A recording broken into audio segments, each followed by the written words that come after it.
Richard, you got it. Go ahead. Okay, this is the day that the Lord has made. Let us rejoice and be glad in it. Ladies and gentlemen, boys and girls, it is so good to see you on this great MLK Day. We are celebrating and commemorating the life of the legendary, the life of our great fallen civil rights hero, Dr. Martin Luther King Jr. We want to welcome you to celebrate with us today. We are the LA South Chamber of Commerce. We are now 6 years in the making. We are so glad with what we're doing here in our community.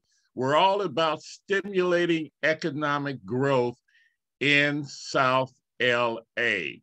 At this point, we have over 300 businesses that are a part of our chamber and growing. We're so excited about our growth, but you'll hear tidbits and bits about the chamber as we go through the day. I want to welcome my co-host for today. Well, let me back up here. Let me just introduce myself. I have to admit, everyone doesn't know me. My name is Richard Kennedy. I'm one of the executive board members with the LA South Chamber of Commerce. I'm also the co-director of our advocacy team. I'm also the president and owner of Trinity Capital Systems. And also, I just want to introduce my co-host for today. She's a board member of our LA South Hope Foundation. She is and she's also an ambassador of our Watts Willowbrook community. She's an activist in the community. She's a deacon at her church at Macedonia Baptist Church, and she's also the proud owner of Lottie's Cornbread, Miss Lottie's Cornbread. Now I'll tell you. Just for a minute, just put your thoughts on cornbread. If you want some cornbread, you gotta go buy some of Miss Lottie's cornbread. Well, Miss Lottie, welcome. How are you today, Miss Lottie? It would be nice if you go off mute, Miss Lottie. There you go. Good morning, everyone. Thank you so much. I guess they put me on mute. Thank you so very much. Good morning, everyone, and welcome. It is a beautiful rainy day here in Los Angeles. I am just so happy that you guys chose to join us today. So on behalf of the LA South Chamber of Commerce Hope Foundation, we offer a hearty thank you for joining us as we come together to celebrate Dr. Martin Luther King Jr. This year marks the 28th anniversary of the Federal Day of Service and celebrates the legacy of this great civil rights leader. It's the only federal holiday marked as a national day of service in the United States, with the stated goal of encouraging all to volunteer and do their part to improve the communities in which they live.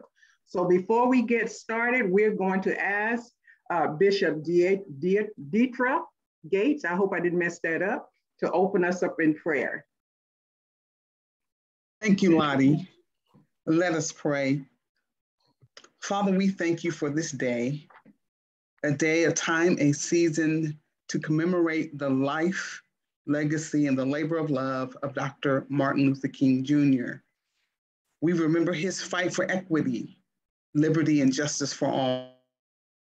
Help us to remember that we can do all things through Christ, which strengthens us, and all things are possible. Yeah. We know that out of the mountain of despair is a stone of hope, and that hope maketh not ashamed, trusting in you, Lord. For if we continue to hope for that which we cannot see, then do we with patience wait for it, for it will surely come. We pray a special blessing on the communities we serve. We ask that you fortify us, Cover us with your divine love and protection as we continue the legacy of Dr. Martin Luther King Jr. in claiming our right standing as children of the Most High God and all the liberties that were granted to us by God when he declared in Genesis 1:26, let us make man in our image after our likeness and let them have dominion. We pray that in the midst of darkness and despair, that you bring a bright ray of hope, spread it within our hearts, yes, within the hearts of the families within our rich community, that you may be glorified. Yes. We pray that you bless our speakers who will impart thought-provoking words that will empower us to stand with hope in our hearts and faith the size of a mustard seed that can move mountains. We ask and thank you for it all in advance. And now the God of hope will fill you all with all joy and peace in believing that you may abound in hope through the power of the Holy Spirit. This we ask in Jesus' name, and we do give him thanks for it all. Amen, and it is so. Amen, amen. Amen.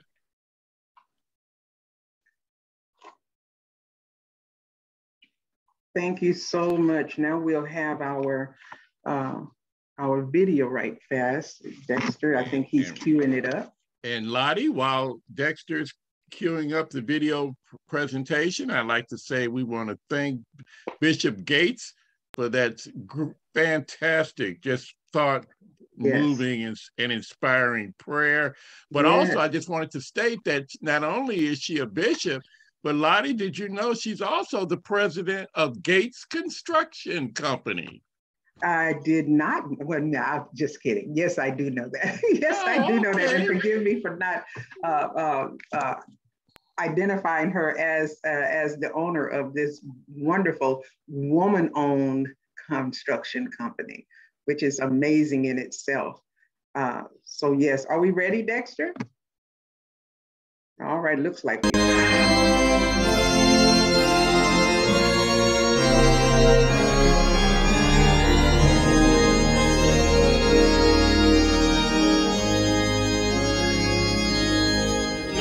Rejoice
Amen.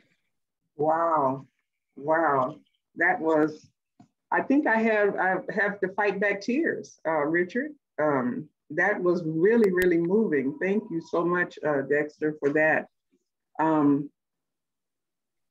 Yeah, that really touched my heart. And I know it, as with you, when I hear that song, I began to sing, but I've never actually seen all of the pictures that would come into play and kind of, you know, just play its way through from then to now. And it's very heartfelt for me. So anyway, so let me get back on task. For the LA South Chamber of Hope Foundation, it's a hallmark day that inspires us for the rest of the year. It's a day that serves as a premise for us as team members, as we kick off another year being of service to the amazing nonprofits, volunteers, and corporate partners we work with all year round. On our team, we regularly ask the question, how can I be of the greatest service? Today, we extend that question to you. How can you make today a day of service? And how might today serve as inspiration for a year-round commitment to your community? Remember that no act of service is too small. To give you an overview of the LA South Chamber Hope Foundation and how we promote hope, which is our theme today, I would like to introduce our president and CEO of the LA South Chamber of Commerce, Mr. Dexter McLeod. Dexter, you're up. Well, good morning, everyone. Thank you all for joining this morning. This is a blessed day. Today is actually Dr. King's, I believe, 93rd birthday, if he was still living. I had the privilege a few years ago visiting Atlanta. I lived in Atlanta for 20 years, but I had a chance to visit a few years ago. And every time I go to Atlanta, even when I lived there and worked with the King Center a little bit, volunteered there at the King Center, and worked a little bit with the King family, you know, you just feel like you're on hollow and sacred ground there in Atlanta, because that's a lot where, you know, place where the movement started. And had the opportunity to visit Martin Luther King House, where he was born at. And again, 93 years ago today, January the 15th, we're celebrating his life, and we're also celebrating his legacy. So when we created the chamber, I know that I want to build off of that legacy and build off of that foundation. So in doing that, we created our Hope Foundation. Our Hope Foundation, and Hope for us stands for helping other people every day. And that was the mission of the movement and Dr. King, is helping other people every day, putting them in a better place. So those are some of the things that we do. Our mission, of course, is to engage, educate, and to empower, inspire hope in our community. If you watch the news, which, you know, I try not to watch much of the news because the news is a lot of doom and gloom. And I mean, I watched it again last night just to get up to date what's going on. And, you know, you just hear all the fear, you know. I mean, some of it is factual. You have to understand what's going on. But I mean, people could get into a lot of despair. You know, you see people getting robbed, not just in South LA, but all over Los Angeles, you know, with the smash and grab going on, you know, these senseless killings and murders that's going on. And of course, the big storm, the big plague out there with the COVID, you know, and the numbers is, you know, the way the numbers are up and out of control. And, you know, it's just a lot of despair. And again, our mission with our organization is, again, to inspire hope through our goals, and that is to bridge and foster relationships with the government, with local businesses, and build that bridge with the community. It's important as business owners that we build those relationships in our community that we serve. And our purpose, of course, is to connect resources in the community, whether they're career resources, whether they're educational resources, whether they're entrepreneurs, small business resources. That is our goal through the foundation. Education, health and wellness, financial literacy, those are our initiatives that we do with our Hope Foundation. One of the programs that it's not new, but we had to put it on pause because of the pandemic, is our Entrepreneurs Junior program. So we rebooted that program. We're going to reboot that program this year, and it's mentoring and entrepreneurs training program. We call it MEP. And this is from ages 8 to 16 years old, because it's important, again, to bridge the generations. These are our future. This is our leaders. Our young people are our leaders, and they need mentors. They need guidance. Unfortunately, we have social media. We have 500 channels or more of TV, including all the streaming vehicles. And, and God bless the teachers that's in schools and the educators. But it's a tough job. It's a tough job for the parents trying to balance out work, trying to balance out their business, and trying to raise kids. I mean, it's not nothing new. Our parents done it with us. But again, if not us, as Dr. King says, if not us, then who? If not now, then when? When are we going to do something? So instead of kicking the can down the road, instead of passing the buck to somebody else, we have to take responsibility in our community. And part of that responsibility is educating, mentoring, coaching, and guiding our youth. So if you are interested in supporting our youth programs, again, we are launching that now. We have a sign-up sheet on our registration form on our website, but it's a great program that we are launching this year. Again, this photo here was a few years ago, prior to the pandemic, when we were doing in-person events. But prior to that, like I said, we always involve our young people, our youth, for that exposure: public speaking, financial literacy, health and wellness, peer pressures, all those different things. So that we are going to be addressing this year, both on a hybrid model, where we're doing some Zoom events as well as in-person events. So again, I just want to thank you all for joining us today. Tomorrow we will be over at the South Bay Pavilion, aka Carson Mall, from 1 to 3. We are going to be in person tomorrow. It is a free event. Again, we're going to continue the celebration of the legacy and life of Dr. King. So join us tomorrow, 1 to 3, in person. If you feel comfortable to come out, of course, face masks are going to be required. But come on out and join us for some entertainment, share some resources. We'll have some resource tables out there, and just do some networking and probably have an open mic. Just let people get up and reflect on the life and legacy of Dr. King. So that's going to be tomorrow, South Bay Pavilion, 1 to 3 in the parking lot. So we'll be outside in the parking lot. God bless you. Thank you, Lottie. Thank you so much. Richard. Thank you so much. Let me say, before we begin our video presentation, that we have a chat box, y'all. And although Richard and we're doing most of the talking, we want you to be interactive. So please use that chat box. To see. Thank you. Yes, please use that chat box to kind of, let's engage. We would love to hear some of your thoughts. And I'm sure this day is going to stir up a lot of feelings and memories. So please use that chat box to kind of engage with us today. Thank you. And then Richard, I guess one of us, between the two of us, we can kind of monitor that chat, that chat box. So now, one of the most stirring ways that Dr. King translated his vision for our human potential can be seen in this "I Have a Dream" speech. I've heard people share as a special tradition as they watch this speech with family and friends, that they use it as fuel for dreaming and taking positive social conscious action. What a powerful tradition to honor this special day and inspire yourself and the next generation. I want you to get your Bibles. I'm going to share this word with you tonight. I want you to get your Bibles and go to the book of Psalms. We've got to give ourselves to this struggle. Okay, that is not me. Somebody else got a video going. Oh, wow.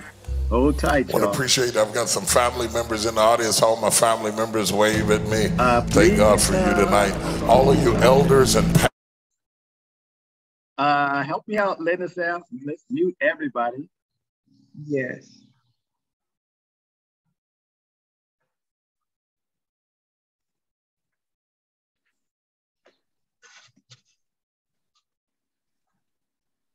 It's like being a church person. I was about to get my Bible and start open it up.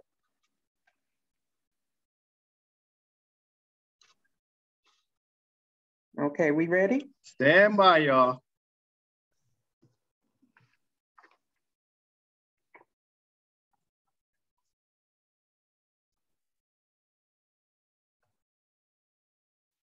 While we're waiting, I'd just like to share a tidbit. I'm not sure if everybody is aware, but Martin Luther King Jr., who was born in Atlanta, Georgia, a lot of people are not aware of the fact that he was actually born Michael King Jr.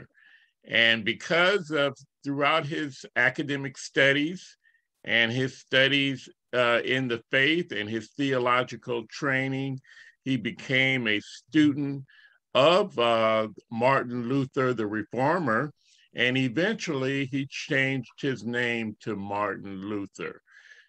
So he and his dad was initially Michael Luther King Sr. There we go. That's the tidbit. All right, Dexter.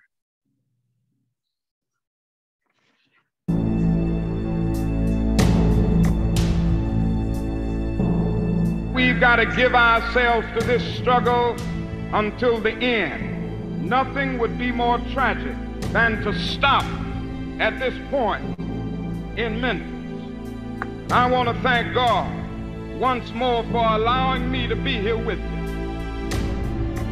I left Atlanta this morning and then I got into Memphis. And some began to say the threats, talk about the threats that were out. What would happen to me from some of our sick white brothers? Well, I don't know what will happen now. We've got some difficult days ahead. But it really doesn't matter with me now because I've been to the mountaintop. I don't mind. Like anybody, I would like to live a long life. Longevity has its place. But I'm not concerned about that now. I just want to do God's will. And He's allowed me to go up to the mountain. And I've looked over and I've seen the promised land. I may not get there with you, but I want you to know tonight that we as a people will get to the promised land.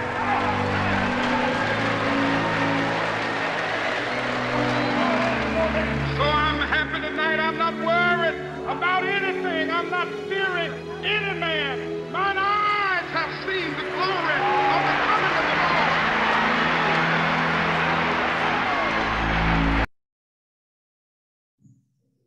Thank you so much, Dexter. Can you bring that full screen back up? We're seeing like 4 or 5 different screens out open.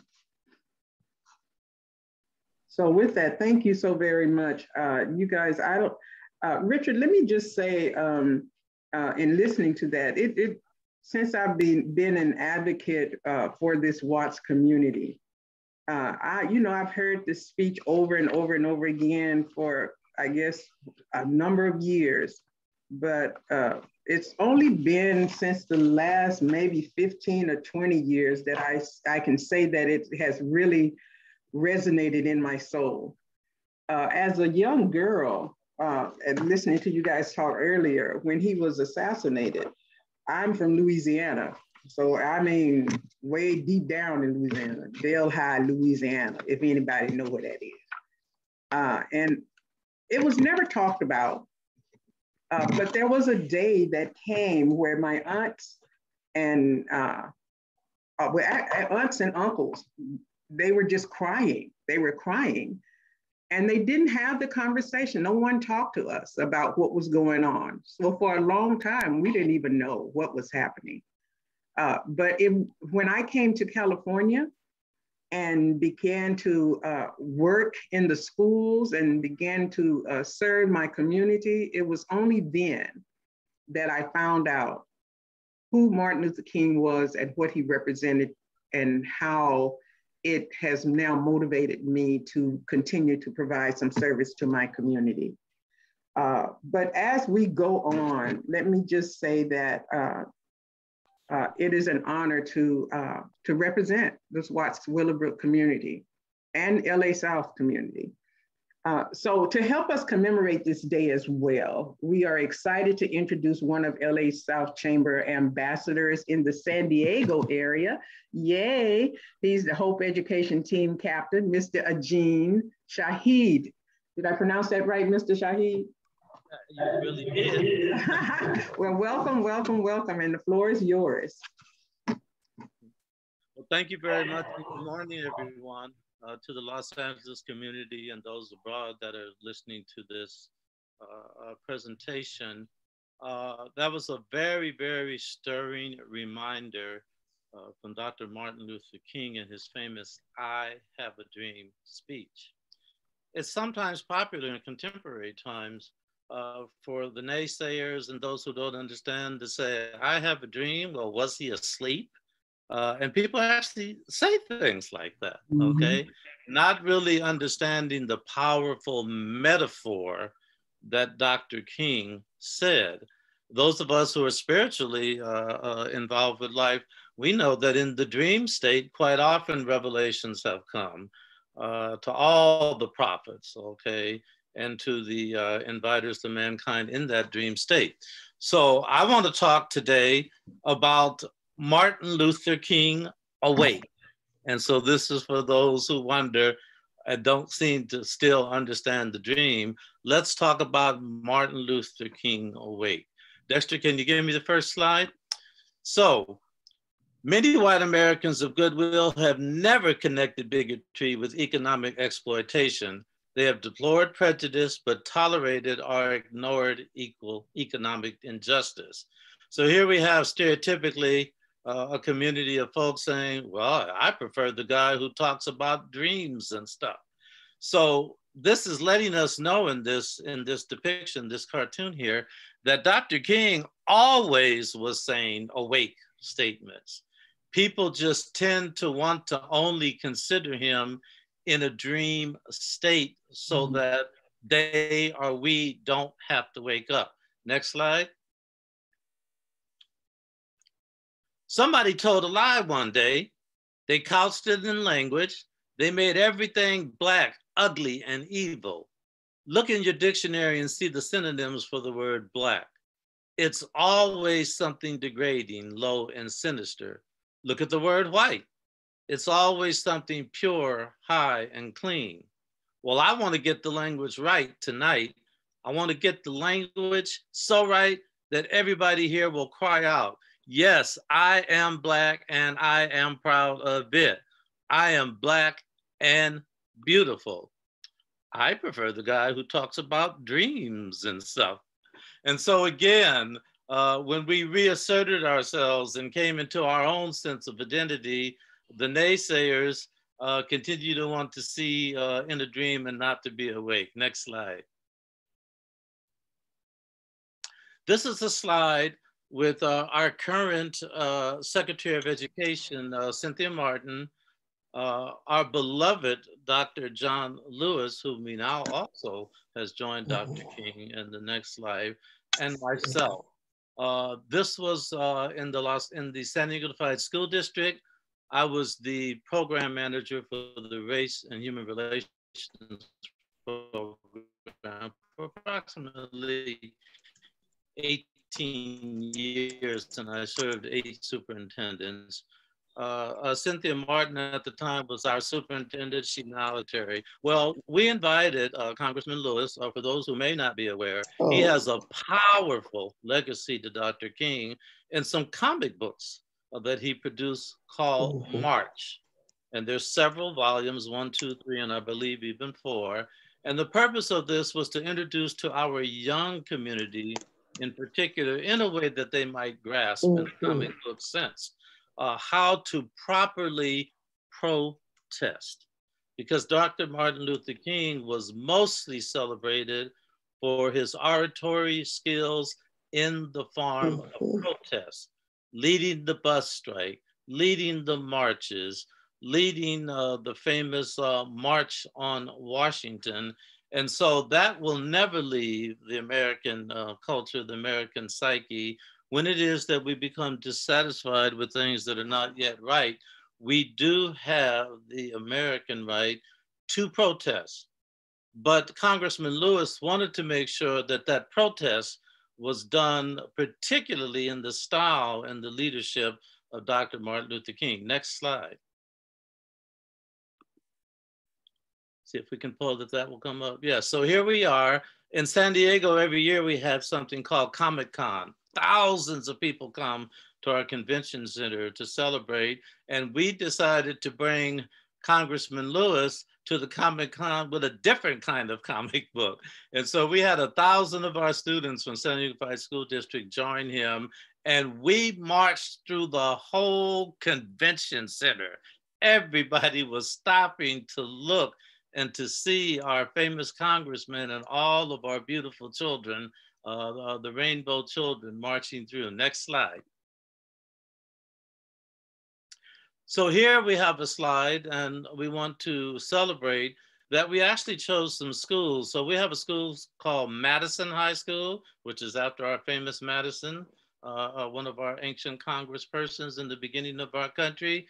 And Congressman John Lewis came to the school via Skype, interacted with the students. Here we see him on stage, we just saw that, and caused them and ignited a spark in their being to take up and to celebrate. And there's your book. I want you to look real closely at that book. March, book 1. There's a book 2, there's a book 3. But March, so we have to continue to march into destiny, march through time, march into glory, and think of the leadership of Dr. Martin Luther King and even our beloved Congressman John Lewis, who now has joined him in this march. I'm going to just say to you a couple of more statements that Dr. King said, and then we'll end this invitation. He went on to say, our nation was born in genocide when it embraced the doctrine that the original American, the Indian, was an inferior race. We are perhaps the only nation that tried as a matter of national policy to wipe out its indigenous population. And then if you remember the cartoon that we modeled for you, the cartoon is saying, well, I prefer the guy who talks about dreams and stuff. He also went on to say, many white Americans of goodwill have never connected bigotry with economic exploitation.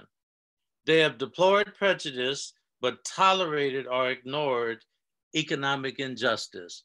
And again, we have the naysayers. I prefer the guy who talks about dreams and stuff.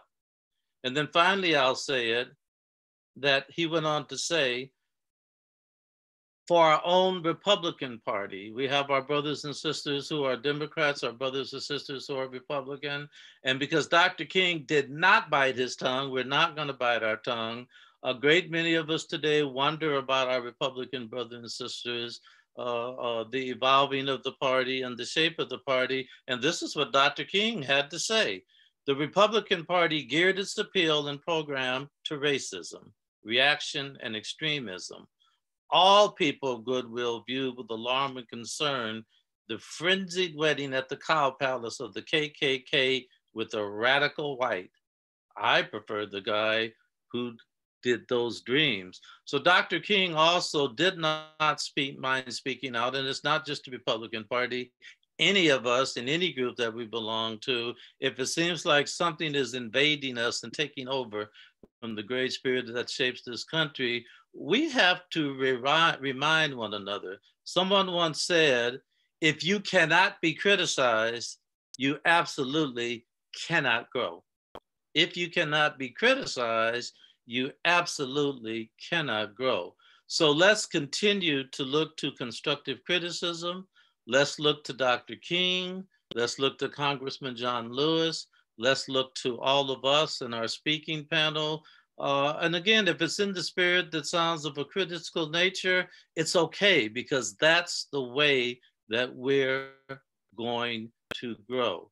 So thank you very much for allowing me to have this time to share Martin Luther King Awake. Thank you so very much. Very informative. I appreciate that.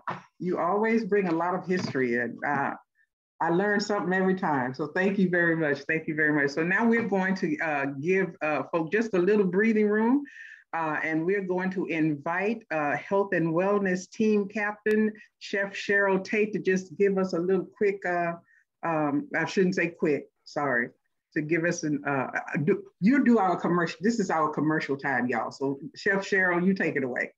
Good morning. Good morning, everyone. My name is Chef Cheryl Tate, and I am the co-captain for the Health and Wellness Team with the Hope Foundation here at the LA South Chamber. And we do a monthly program called Chefing with Cheryl. And what we talk about in the Chefing with Cheryl show is healthy eating, but we also talk about healthy lifestyles and health being our wealth. Because if we don't have our wealth, we can't collect any wealth, go after any wealth. We can't even, it's hard to even have a good life without our health, excuse me. So what we're going to talk about this month is back to basics. Here we are in a new year, and here we are in celebrating Dr. King, and we see all the things that are going on in the world, some good, a lot bad, but we all have to process this. Just like we turn on the TV and we see all this information. We need to get back to basics. So that's what we're going to be talking about this month, along with Yolanda Whittingham, who is a licensed social worker and therapist. We're going to talk about the mental part of mental health and health in general. So I really look forward to seeing you all there. Happy New Year. My quote for Dr. King is, everybody can be great because everybody can serve. You don't have to have a college degree to serve. You don't have to make your subject and your verb agree to serve. You only need a heart of grace and a heart of soul generated by love. So I look forward to seeing you all on the 27th, where we talk about health and wellness. We are here for the Hope Foundation, helping other people every day. Thank you so much for this opportunity. Awesome, awesome. Thank you so much. I like that quote. I think I should have had everybody to come on with something like that, have a quote of their own. That sounds great. And listen, Chef Cheryl has introduced me to a different concept of eating black-eyed peas. Now, you know I'm from the country. You know when we cook black-eyed peas and we have cam hocks and all that stuff in there, well, of course, from a country. But I'm just saying, that was a good thing. So I've learned something. So y'all tune in. And if you don't remember the website, I mean, that day, always go to our website, lasouthchamber.com, and just, just peruse through. You will see her advertisement there, and you can just jump right in. Thank you so much, Chef Cheryl. So now I just want to touch base on just one thing. Why do we observe Martin Luther King Day every January? So Martin Luther King Jr. was a Baptist minister and one of the most impactful civil rights activists in the 1960s, right? So he was a leader who believed in nonviolence, peaceful protest to end racial segregation, and provide people of all races with opportunities for a better life. His birthday was January 15th, so we celebrate his legacy on the third Monday of his birth month. Martin Luther King was all about taking a stand for humanity and compassion and justice. And with that being said, I'm going to invite Richard back to introduce our guest speaker. Thank you so much. Richard? Hey, Lottie, you're doing a great job, I'll tell you, we're learning so much today. And Lottie, did you know there are a lot of people who are not aware of the fact that Martin Luther King came to Los Angeles quite a bit during his career? Generally, when we think about the struggle and the life of Dr. King, we think of the South.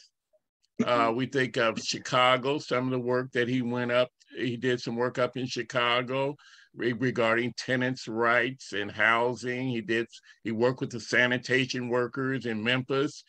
He went to New York on occasions, but he often came to Los Angeles.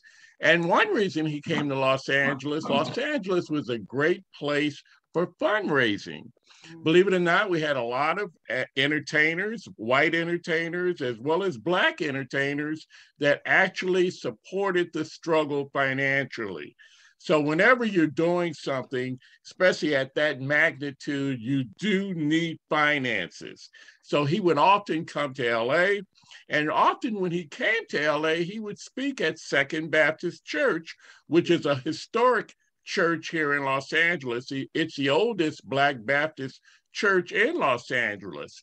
And a lot of people are unaware, Lottie, that he was actually called to pastor Second Baptist Church in 1961. Okay. But after careful prayer and consideration, he decided he needed to stay in the South because of his base. So he became the assistant pastor with his father there at Abyssinian in Atlanta. And that was just some information. I'm not sure if anybody was aware of that, but Dr. King did come to LA quite a bit during his career. Now, I have the privilege of introducing our keynote speaker for the day. Now, generally, I introduce a lot of public figures.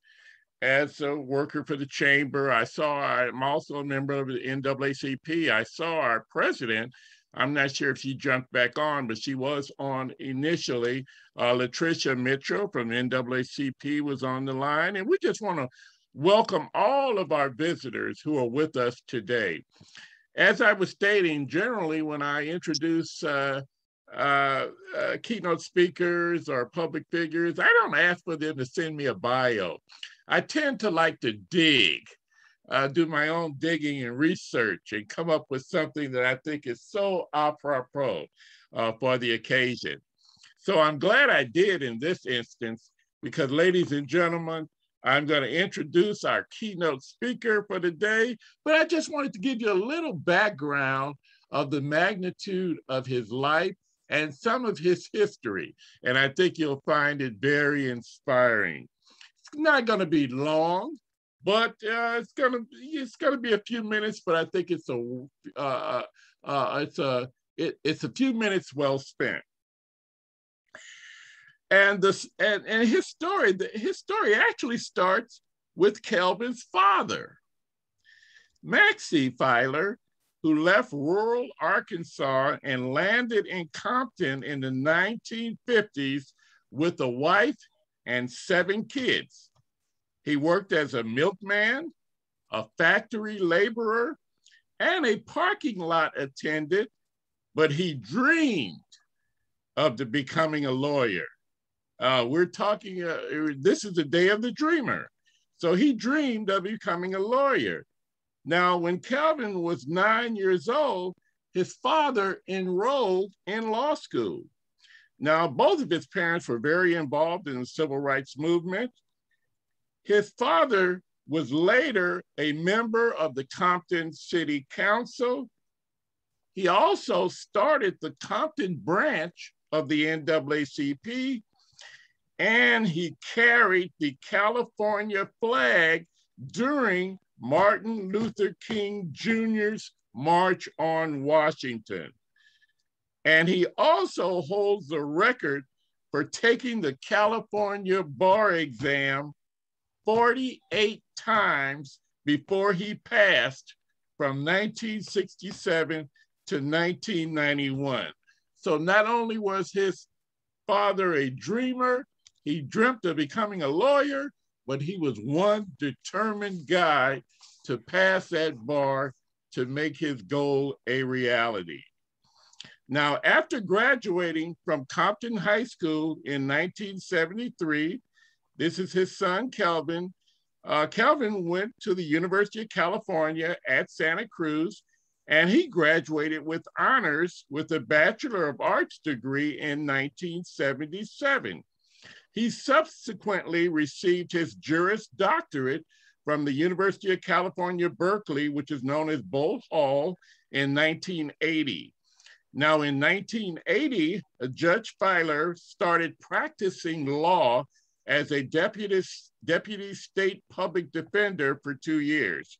Now, during his time as a public defender, Judge Filer argued and won a landmark case before the California Supreme Court, which was People versus Taylor in 1982. Now, in 1982, he also opened a practice, his own private law practice in his hometown of Compton, California, and he maintained a general criminal civil rights practice emphasizing criminal defense work. Now, in July 1993, Judge Filer was selected to the judicial bench as a commissioner for the Compton Municipal Court.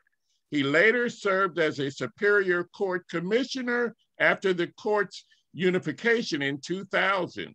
Now, on August 8th, 2002, Governor Gray Davis appointed him as a judge of the Superior Court in Los Angeles. Now, his father was a lawyer, he was a lawyer, and his daughter is now also has her own practice in Long Beach, California. So that's 3 generations of lawyers. So, ladies and gentlemen, I would like to introduce to some, present to others, our keynote speaker for the day. We're so happy to have you, the Honorable Kelvin D. Filer. Well, thank you very much, Richard. Let me just say, you just gave my speech. I know, and let me say thank you sincerely for the invitation from the LA South Chamber of Commerce. You honor me when you simply ask me to come and say a few words, and I am truly touched to join with you on this wonderful occasion to acknowledge the birthday of Martin Luther King Jr. You know, it's real interesting when you started out with the video, and I've seen that video numerous times, and it always brings me to tears. To just, when they slow it down and they do the second verse, and then they show Barack Obama walking out with his family. I mean, it's just so inspirational to know and see in that short clip where we've come from to what we as a people were able to achieve. And it was very, very moving to start your program in that fashion. But again, I want to thank you for asking me to come and just review very briefly your theme of hope and the fact that we are celebrating Martin Luther King's birthday. We're celebrating his life. We are celebrating his legacy. We, of course, are celebrating his very famous speech on the March on Washington, 1963, I Have a Dream, although that wasn't the original name of the original speech, but at the urging of Mahalia Jackson, he switched over and she told him, tell him about the dream, Martin. And that's when he literally switched over and gave the iconic message that we are all so familiar with. But also just watching the I've Been to the Mountaintop clip as well. That speech, his last speech, the last public presentation that he made, it's so ironic and so iconic because he was actually physically ill that evening. And he was telling his followers that he was too sick to really make the presentation. But everybody was there in Memphis. They said, Martin, you've got to go give this speech because everybody's expecting you to be there. And so he really was physically ill when he gave that talk and gave that speech and talked about being at the mountaintop and that he wasn't going to get there with you. And if you saw at the end of it, if that clip had gone 5 more seconds, you would have seen he literally fell into his chair. They had to help him because he was falling down. He was exhausted from having given that speech. And I also say it's so interesting because if you look carefully at it, during the closing part of that presentation, it's almost like a halo is over his head. And he knew that his time of transition was coming. And it's so powerful every time he speaks, it's so powerful to hear and witness what a beautiful messenger that he was.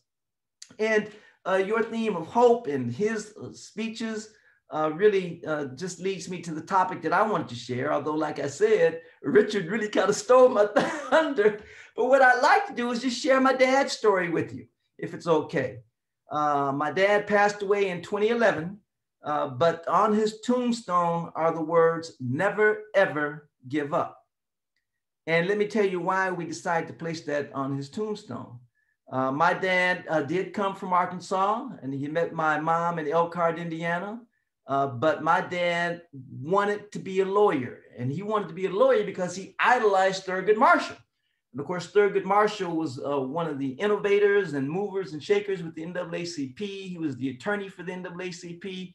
He argued the case of Brown versus Board of Education before the US Supreme Court, and ultimately himself, of course, became a member of the US Supreme Court. Of course, the first African-American to serve on our highest court in the land.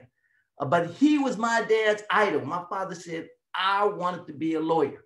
So when he moved out here to Southern California, he became very involved in the civil rights movement, very involved. A lot of people don't know that there was a very active, strong civil rights group and organization and various groups throughout all of California, and particularly in Southern California. And they were very, very active in the movement.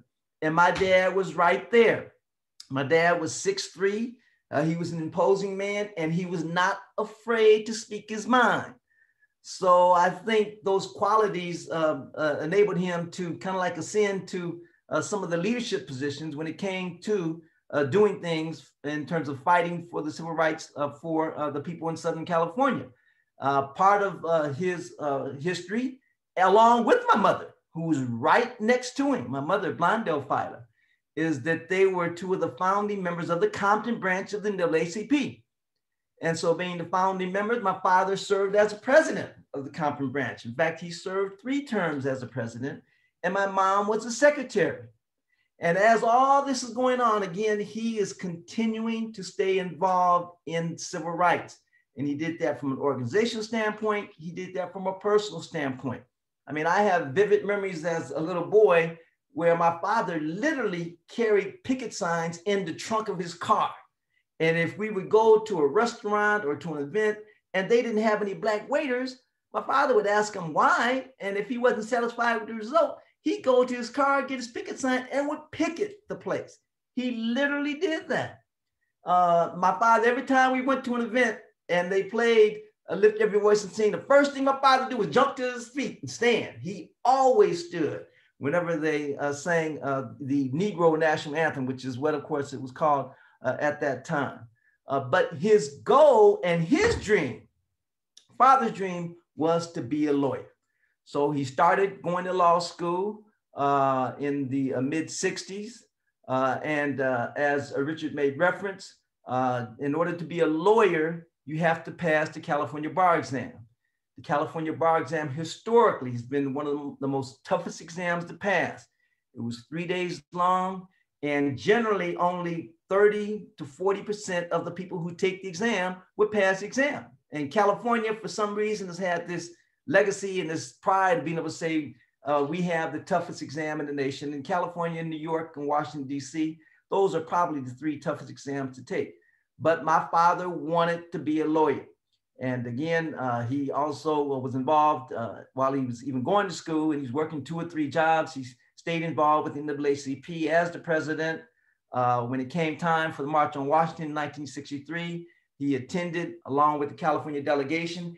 And again, if you would look at documentaries and film clips of the March on Washington, at some point they say that we had people who came from all across the nation, and they named the different places, and then they say from California.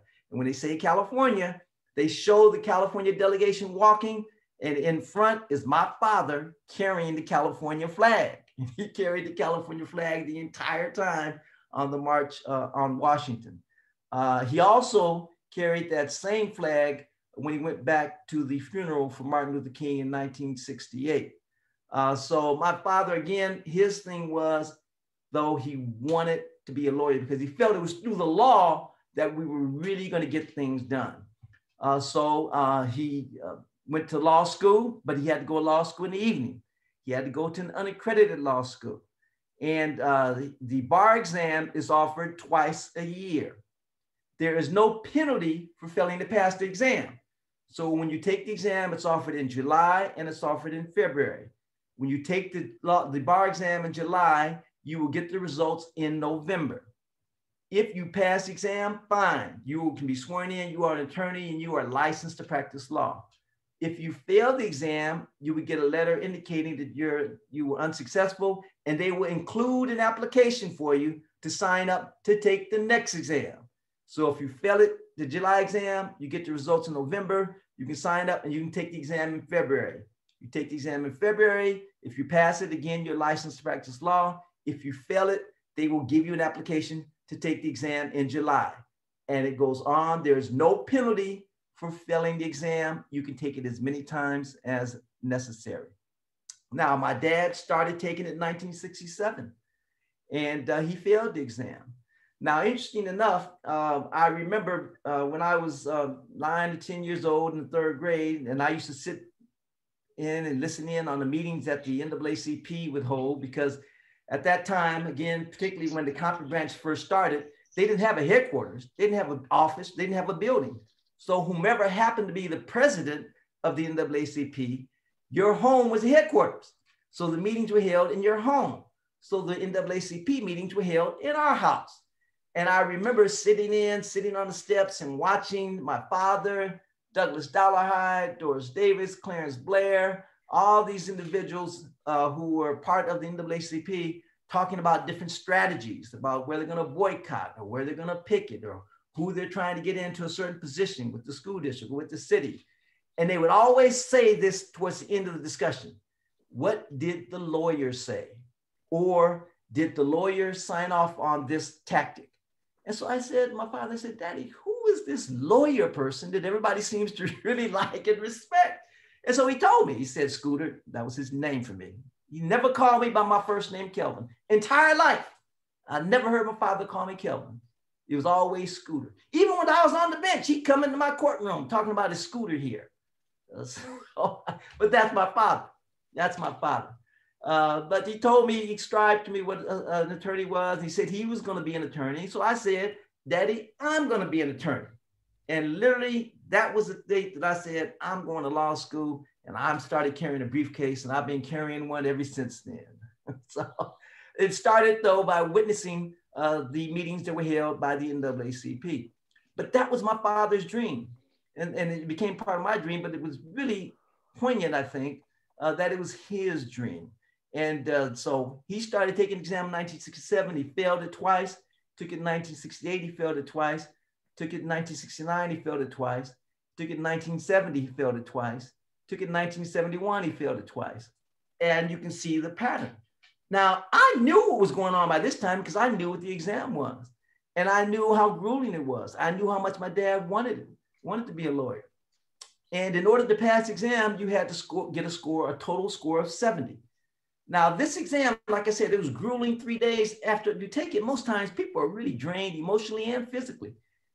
My father got 69% 3 times, meaning he came within 1 point. 1 percentage point of passing the exam.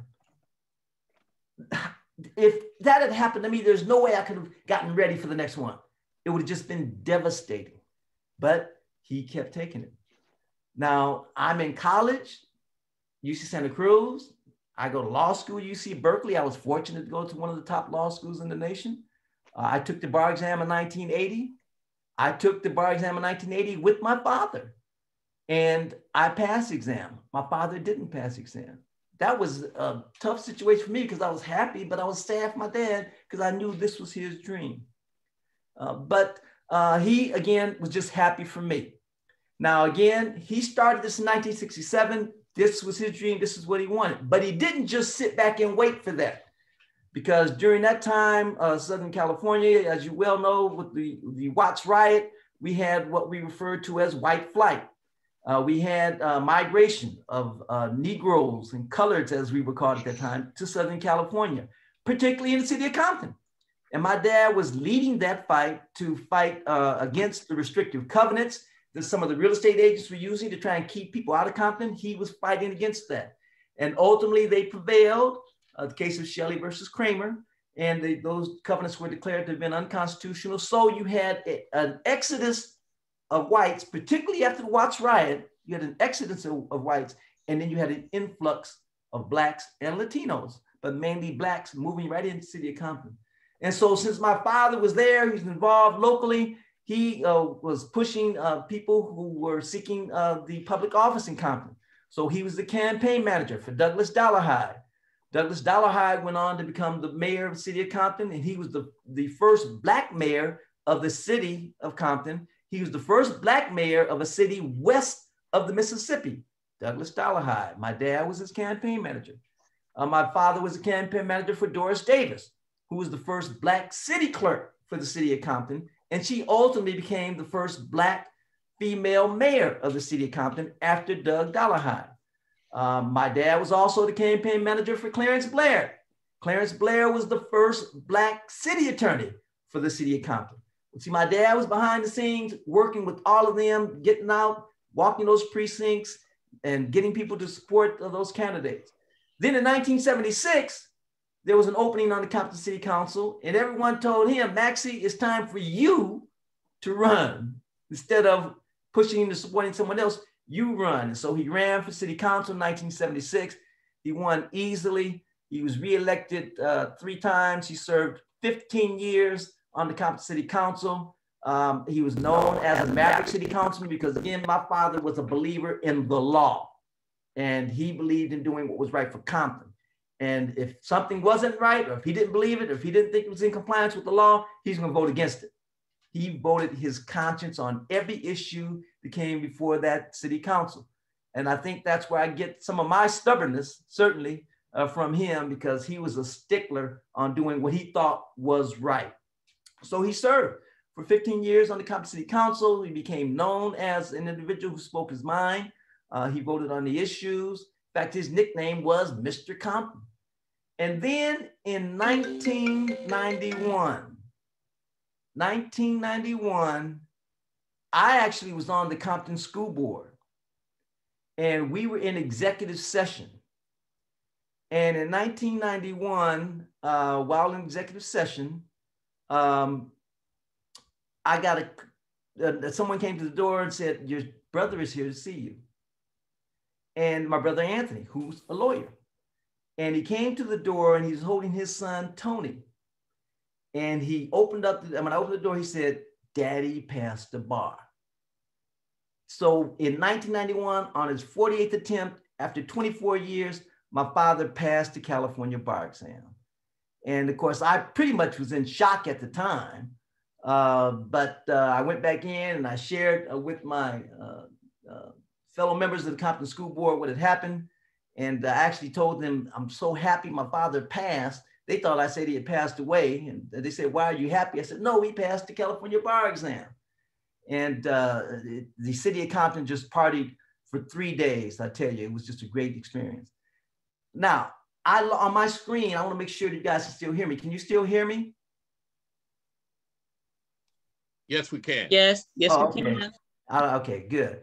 I'm using the computer and I don't know basically how to use the thing. So it became a tremendous story of never, ever giving up, because this was my father's dream and he kept pursuing it, and he's able to pass the California bar exam. And I tell you, at that time, he got letters from all over the world. Now, this is pre the internet, so there was no internet at that time. Had there been an internet, it would have broken the internet. But I tell you, he was interviewed by channels 2, 4, 5, 7, 9, 11, and 13. All of them did feature stories on him about this man from Compton who didn't give up on pursuing his dream. And every time they interviewed him, I was standing right next to him, because this is great publicity for my law office, because I was an attorney at the time. So it was great publicity for my law office. And I, of course, he was my law clerk, but I had to fire him as a law clerk and bring him on as a partner. And he's able to practice law for the next 12 to 13 years. So it was just great for me to have been able to witness my dad's dream come true. And the message that I like to leave, and that I like, and the reason I like telling his story is so that all of you understand that whatever your dream is, you can achieve it. You can pursue it. And as was said earlier, when everyone can play a part. And I'm a true believer in all the sayings of Martin Luther King Jr., but one of the main ones that he said that really, really sticks with us, because as I said, my brother Anthony, younger brother, he's also a lawyer. My daughter's a lawyer, and I have 2 nephews that are also lawyers. So a lot of people kind of like made fun of my dad because he couldn't pass the bar exam and it had taken this long. But one of the things I like to say is, well, look at his legacy. He has a son who's a judge. He has a son who's a lawyer. And he has 2 grandsons that are attorneys and 1 granddaughter that's an attorney. And I'm not saying that in a bragging fashion, but I'm saying that in that everybody can play a part, everybody can play a role, and you never know who you are inspiring. And I tell you, to this day, I still get emails, I still get telephone calls from people who track me down and they say, hey, are you related to this Maxie Filer guy? Because they read about his story, and as a result of reading his story, they said, I'm going to pursue my dream. I'm going to do what I think God has called me to do. I'm not going to give up on trying to pursue this particular position. So I'm proud that my father did not give up. And I'm proud that I can share his story, particularly to those of you who might be thinking about, should I give up on something or should I not pursue something? You can do it. Because again, everyone has a role to play. And one of the quotes of Martin Luther King is that the arc of the universe bends towards justice. And I truly believe that. Even with all the negative news that we see all the time, and I agree, sometimes you got to turn that news off. Even the obstacles that are always in front of us, even the problems that you might be dealing with either publicly or personally, don't give up. Keep moving forward, because whatever those obstacles are, you can overcome them. You may not know when, but you can. But the important thing is do not give up. Keep moving forward. So that's my father's story. That's the message I would like to leave with you. As you move forward, if you ever come in contact with anyone who is interested in the law and they want to talk to me, I'd love to have them. They're welcome to come to my court anytime. My courtroom doors are always open, always open. And I love talking to particularly young people to try and let them know that, look, where you're sitting right now, I used to sit there and I had this dream and the dream came true. And I'm so proud to sit in the Compton courthouse for that reason. Yeah. I've never asked to sit in the other courthouse, and I've been there since 1993 because the Compton courthouse sits right where my church used to sit. First United Methodist Church of Compton, same property. I can see my high school across the street. I can see where my law office was at 363 West Compton Boulevard. I can see my elementary school, Rosecrans Elementary School. I can see my junior high school, Davis Junior High School, and I can actually see the top of my mother's house, right from where I work. And I'm so proud to be able to say that. And I'm especially proud to be able to say that because what I hope is if people see me in this position, then they know their dreams can come true as well. So I want to again say thank you to the LA South Chamber of Commerce for inviting me to come and say a few words to you. And the last thing I want to tell you all is never, ever give up. Thank you. Thank you. Wow. Wow. Wow. Yes. I'll tell you, that was rich. That was rich. And I agree with you. Veronica stated in the chat, winners never quit and quitters never win. Judge Filer, we just want to thank you so much for that address. It couldn't have been more appropriate for our times.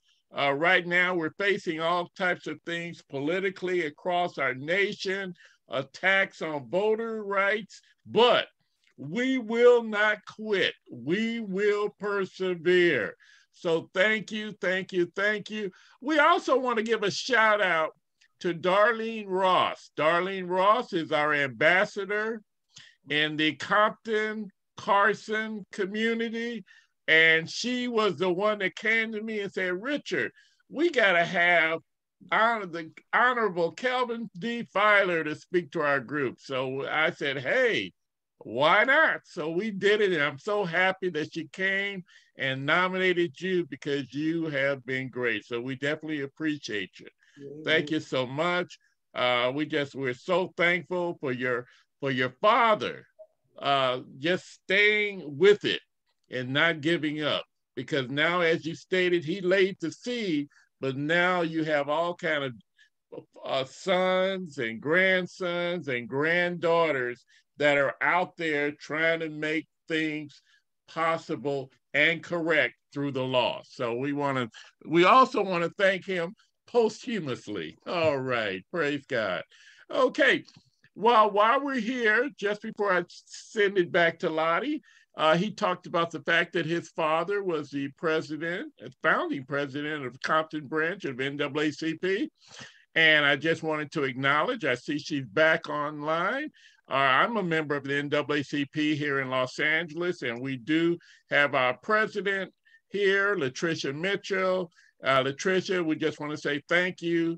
I know I gave you late notice, but you came to participate, so I really appreciate that. And I'll tell you all, LA South Chamber of Commerce, if you're not a member, you need to join. And after that, you need to join your local NAACP. So that's what I got for now. Let's go and take it back to Lottie. Oh, thank you so much. Yes, Judge Filer, that was a very inspiring message. And I thank Ms. Darlene Ross as well, because now we consider you a friend of the LA South Chamber of Commerce.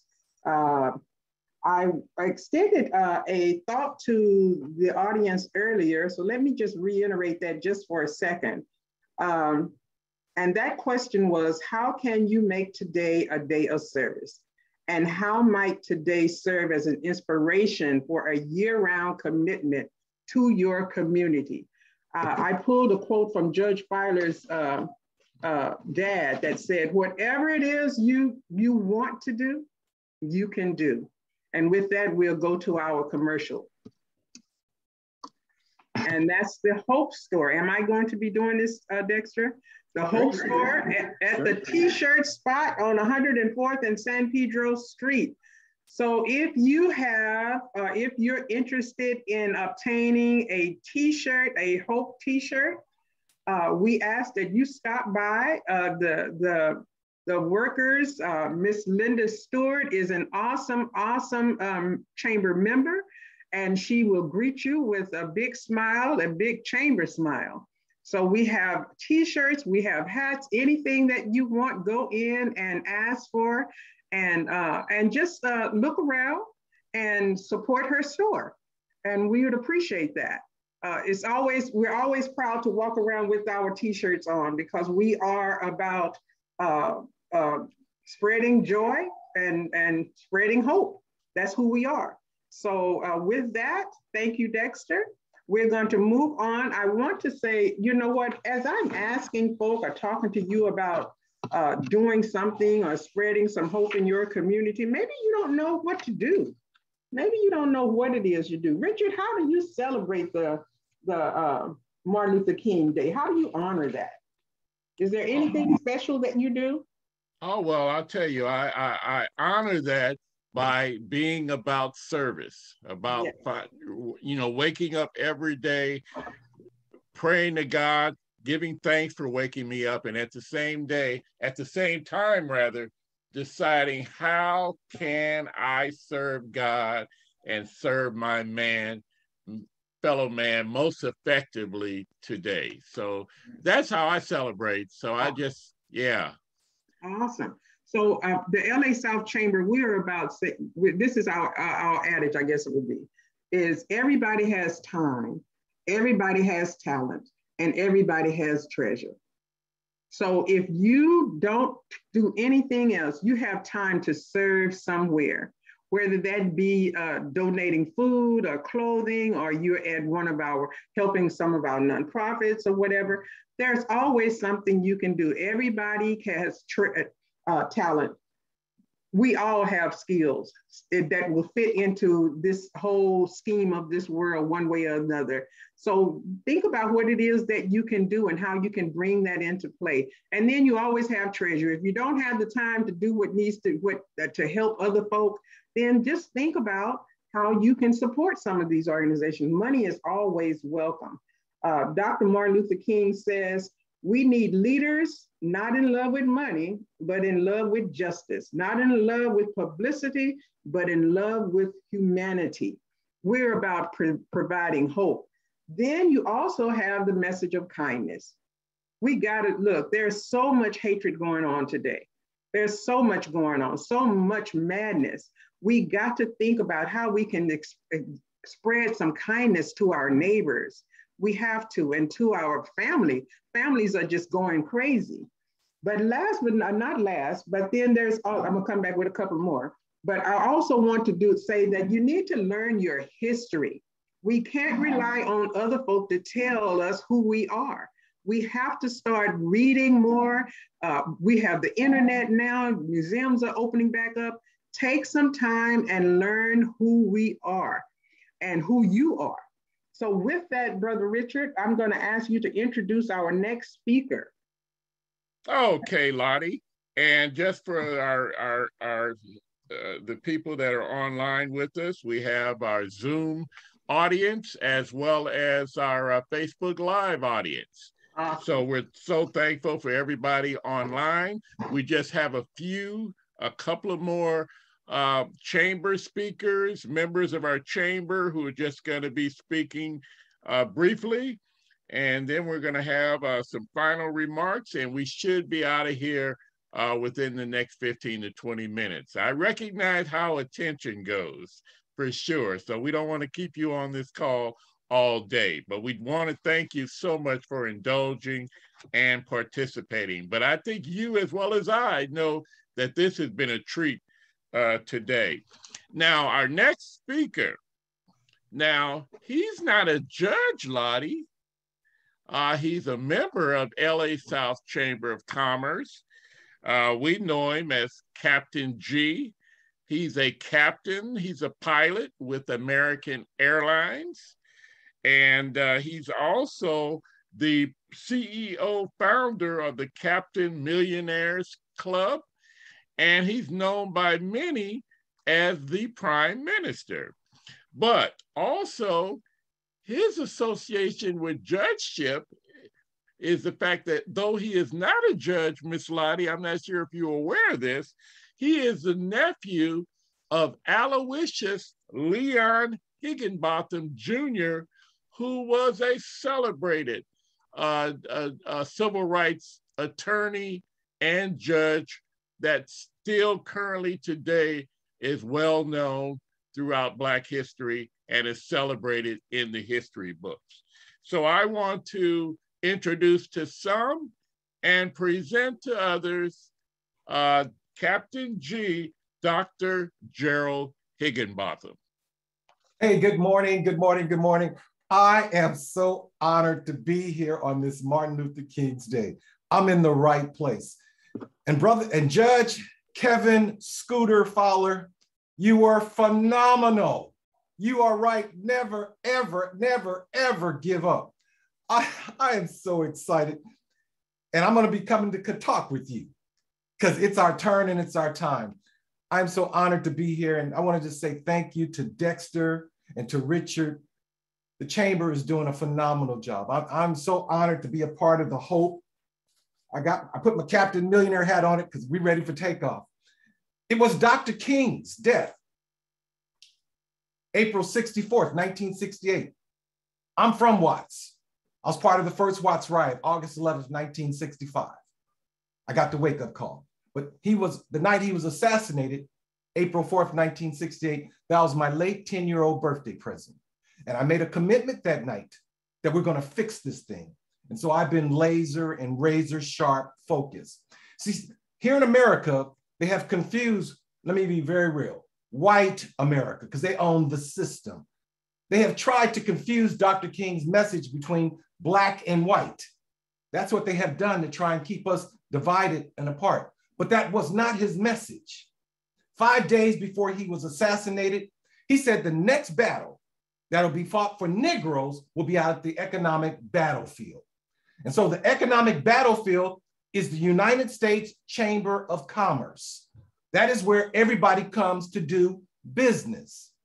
The insurance companies are there. The bankers are there. All the people are there for doing business. That's why I honored Dexter for what he has tried to do with the Southwest Chamber of Commerce, because this is where it all begins. And because of that night with Dr. King, I've been focused. I've been following one course until successful. Yes, I'm a captain flying for American Airlines. I fly the Boeing 737-800 jet. To God be the glory, because I'm living the dream. But also my assignment was to close the income gap between the rich and the poor. Family, we have shifted from an industrial-based society to the new knowledge-based economy. It's a different paradigm. So I've helped to develop the new social, political, and economic model for the information age. And so the Captain's Millionaire Training Program is just like a TSA. Before you get on board the jet, you coming through TSA, otherwise you're not going flying. I got to come through TSA as the captain. So you know y'all going to have to come through. Well, I set up a similar system, an educational process that stands for think, speak, and act, because your thought life controls your life. Because whatever you think, you're going to speak, and whatever you act on is going to produce a different result. So this training program is designed to move our people from poverty, ignorance, dependency, and complacency to knowledge, wealth, power, interdependency. And so I'm so excited because we just rolled out the site yesterday, the new site. It's called the Captains Plus. You can still go out there and hit it out at thecaptainsmillionaire.com. I need to show you the screen. We're going to move our people. We're going to close the income gap between the rich and the poor. It is over. It is our turn and it's our time. Currently, the current United States system, they're off course. They don't know where they're going. And I know as a commercial airline captain, you can be 1/10 degree off course. You're not going to arrive at your destination. It is not happening.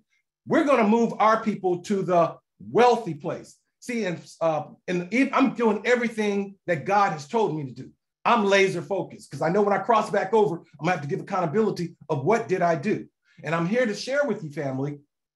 It is our turn and it's our time. It is we have flipped the script. So I just want to talk about the Captain's Millionaire Training Program for just another couple minutes. I'm going to show you how you can begin to engage. It's going to change your life forever. We've had the wrong information. I tell brothers and sisters, and Judge, you know this true. Life is governed by laws. And the quality of life that you live in this earth realm is based on the quality decisions that you make. But if you've not had the right information, you cannot make the right decision. And we've been making decisions based upon limited data, and it's been to our detriment. We are going in another direction. This is the captain speaking. So I'm gonna pull this website up here. I'm so excited and I'm so honored to be able to share this with the group. Fasten your seatbelt because I'm gonna take you to 45,000 feet. Hang on for a second. Oh, y'all got me so excited.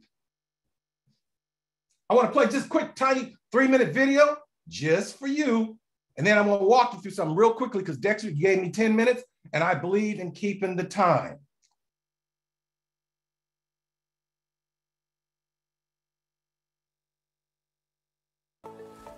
Hey, it's your fly guy, Captain Dr. G.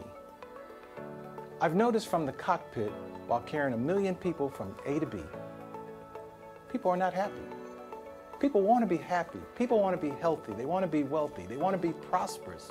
They want to be successful. The Captain Millionaire Training Program was designed to get them to those destinations. Board today, we've been cleared for takeoff. This is your captain speaking.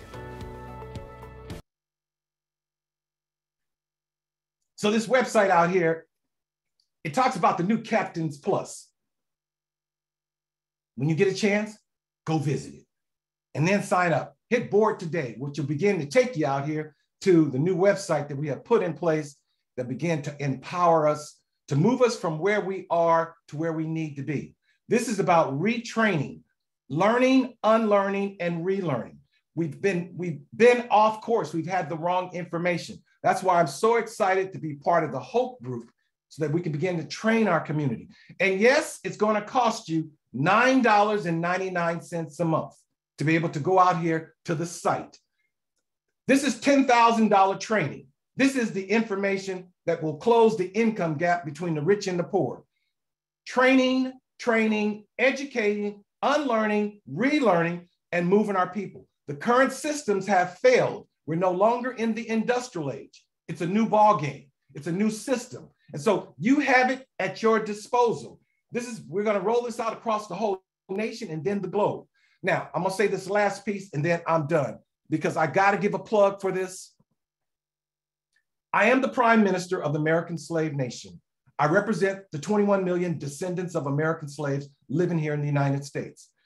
When I was in August 11th, 1965, when the community burned down, I was wondering, why is it like this? Why is it like this? And so when I accepted the call in 1968, I began to discover why it's like this here. We are still dealing with the after effect of American slavery. I heard when someone says that they called us colored and Negro and then Black. Now we're calling ourselves African Americans. African Americans are immigrants. African Americans are those who were born in Africa that legally come here to the United States and nationalize. You always put the country in front of America where you're born. Chinese American, Latino American, Mexican American, African Americans. I am American. I was born in Watts, California. My daddy was born in Louisiana, so was his. We are descendants of American slaves. I'm American. And America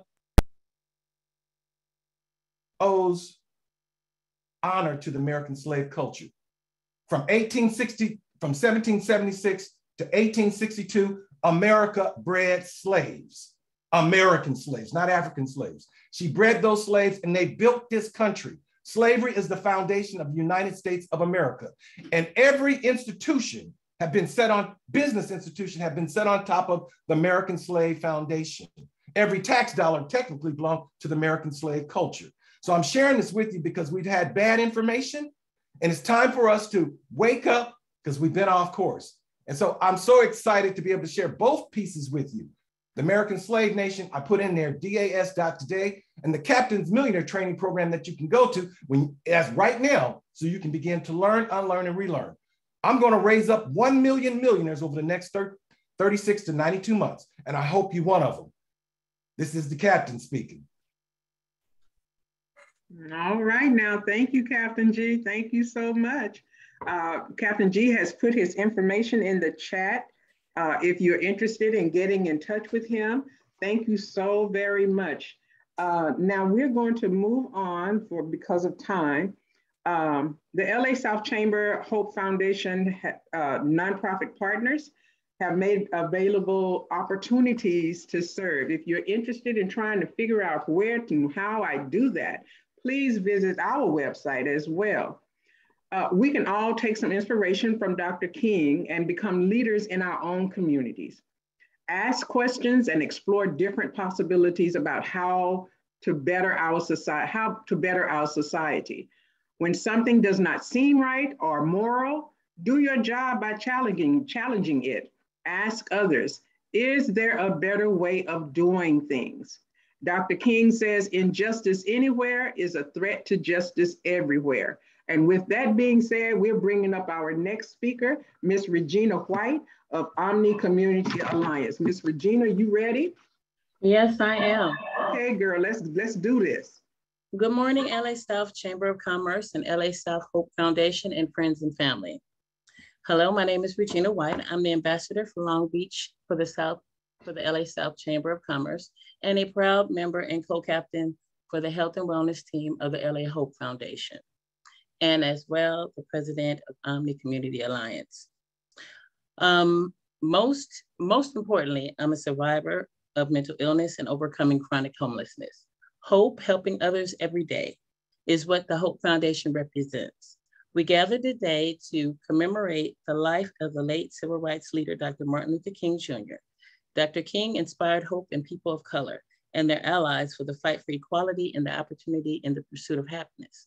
As we remember his legacy and actively assume the responsibility to uplift our communities and its citizens to build on what he started, we are encouraged. My mentor, Cherokee Morrison, was my MLK, a Vietnam veteran turned case management for Mental Health of America, who saved my life and started my journey in volunteering to outreach to the homeless with a sack lunch, with a sandwich, fruit, chips, and a cookie. When asked why we engaged the homeless with the sack lunch, Cherokee would say, that lunch is not just for them to eat, it represents hope. We're offering that person who feels hopeless and unloved hope. And when I first met him, I was given that sack lunch and I was hopeless, homeless, struggling with mental illness, and in denial. In 2004, I began my journey back to life sustainability while outreaching and engaging the homeless population in Long Beach and the neighboring cities. My life experience and learned study skills granted me the opportunity to become a street outreach specialist, life coach, and a community activist. Dr. King's speech, I Have a Dream, inspired me to dream higher, and that dreams do come true if you have faith, love, and hope for your fellow man. The struggle of our people living out there in the elements drove me to start my own nonprofit organization, and that's Omni Community Alliance. Our mission is to assist the underserved and overlooked, our homeless individuals, transitional youth 18 to 24, our future leaders, veterans, and no and low income individuals. Hope is the foundation that we build on. In honor of Dr. Martin Luther King Jr., we will always fight for justice and generational wealth for all. Dr. Martin Luther King, we will continue to carry your torch of hope and spread the message of hope throughout our communities. His mission is our mission. God bless everyone.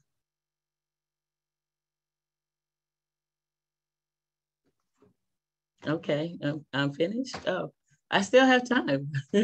Well, can you guys hear me still? Yeah, I got it. Okay.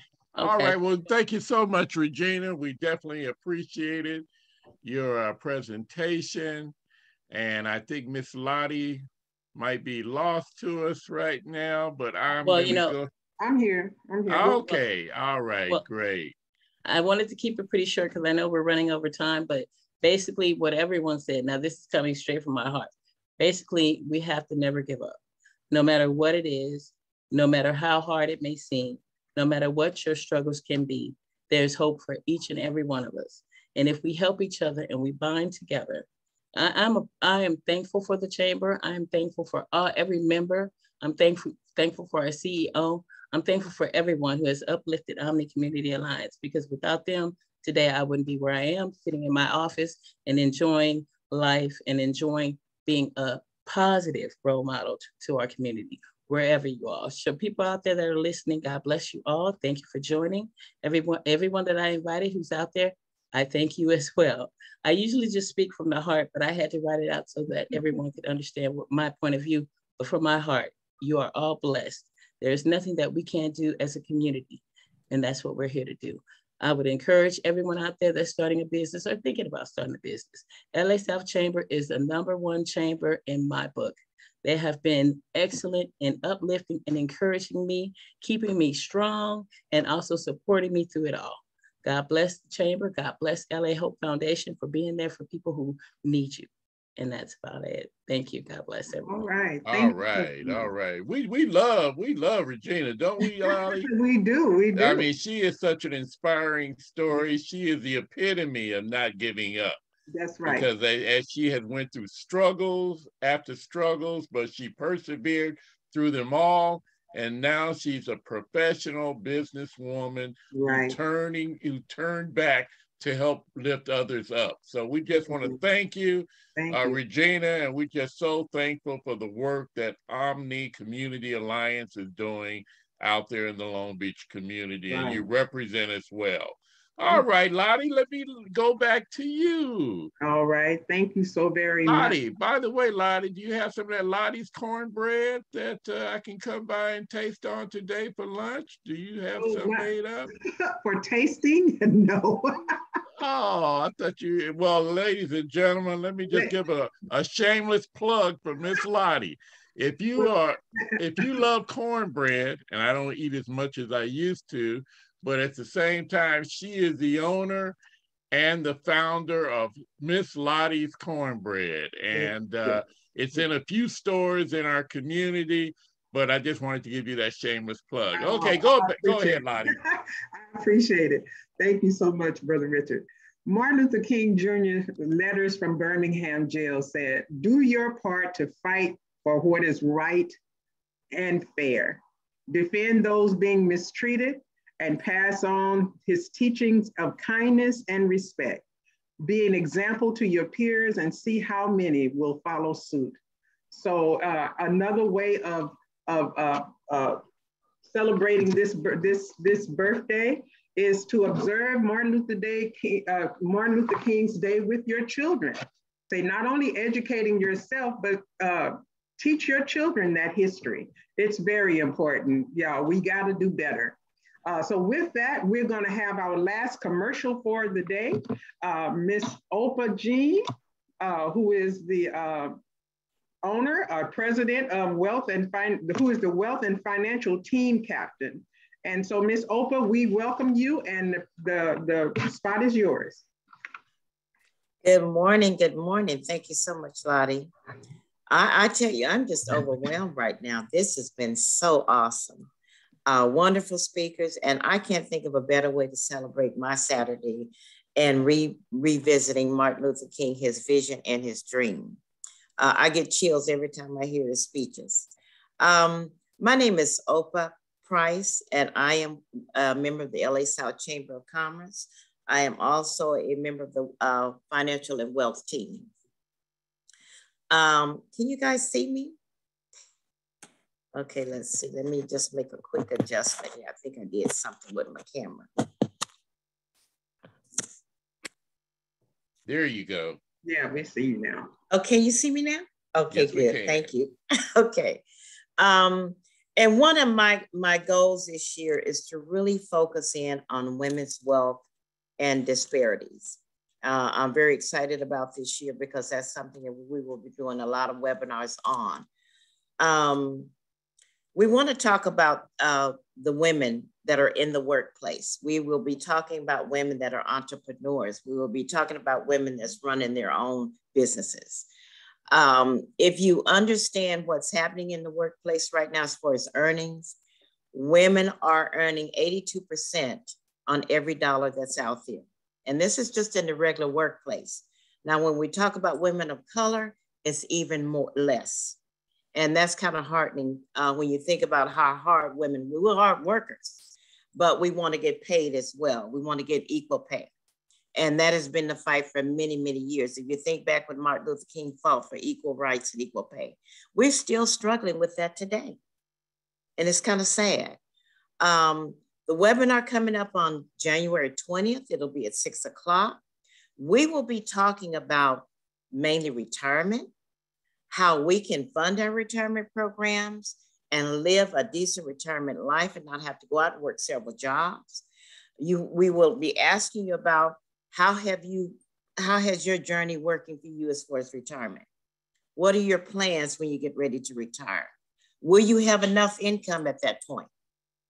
And more than that, do I have long-term care? Is that involved?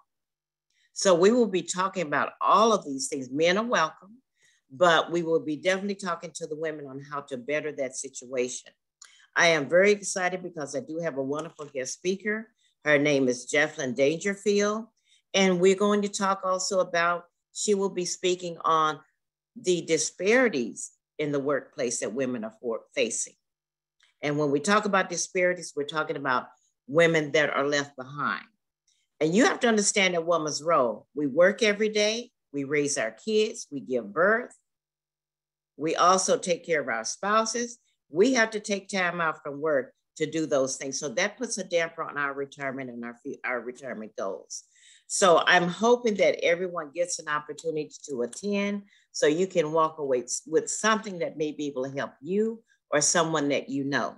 So don't forget to tune in. That's January 20th at 6 o'clock.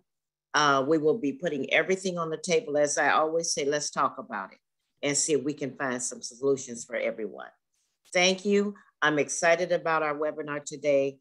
All of the speakers have been awesome. And I'm looking forward to a much richer Wealth of 2022. Thank you. Awesome. Thank you so very much. Again, you can find that information on our website, lasouthchamber.com. Please visit. And Brother Richard, this has been a wonderful, wonderful, wonderful time of sharing. If I may just give you one last little tidbit on where and what to do as far as celebrating this day. So do something different, something meaningful. Get out in your community and service someone in need. Share love or kindness to someone today. If you just got to go hug your family, just do that. There are many things you can do to pass on Martin Luther King's legacy and show your respect to a fellow human being. He says, one of his quotes that I like is, everything that is done in the world is done by what? By hope. Okay, Brother Richard? Is he there?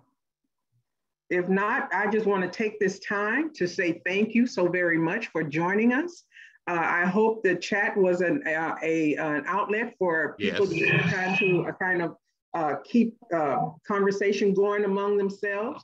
But it has been an awesome experience. And I want to thank Dexter for allowing me to kind of facilitate this. I hope I was okay. Yes, you were. Yes, you were. Thank you, thank you, thank you. Any last words, Brother Richard? Yes, I'd just like to once again thank everybody for coming out. We stated it was going to be from 10 to 11:30. We're just 15 minutes over, so we did pretty good, Lottie. And once again, we want to thank all of our speakers. We want to give a special shout out once again to the son of Maxie Filer, Judge Filer, for that sterling address. It was very inspiring. Also, I want to state, you know, I'm not always right. I'm right about 99% of the time, but that 1%, where's that phone at? Let me turn back. 1% of the time I do make mistakes. And I just want to state that I did make a mistake earlier. I stated that Dr. King was assisted his father as pastor of Abyssinian Baptist Church. Actually, it was Ebenezer Baptist Church. I was thinking of Abyssinia Baptist Church in New York City, where the late Adam Clayton Powell was the pastor at the time. So I just wanted to make that correction. We like to correct ourselves when we are aware of the mistakes that we made. But once again, we want to thank everybody for coming out. I think MLK would be proud of each and every one on this call for the way you have conducted your life. And just by the fact you're on this call commemorating him lets me know that you are intact and aware of the dream, and you're determined to reach your goals. So as the Captain G, I might want to use that, you are now free to roam the skies. Have a blessed day, everyone.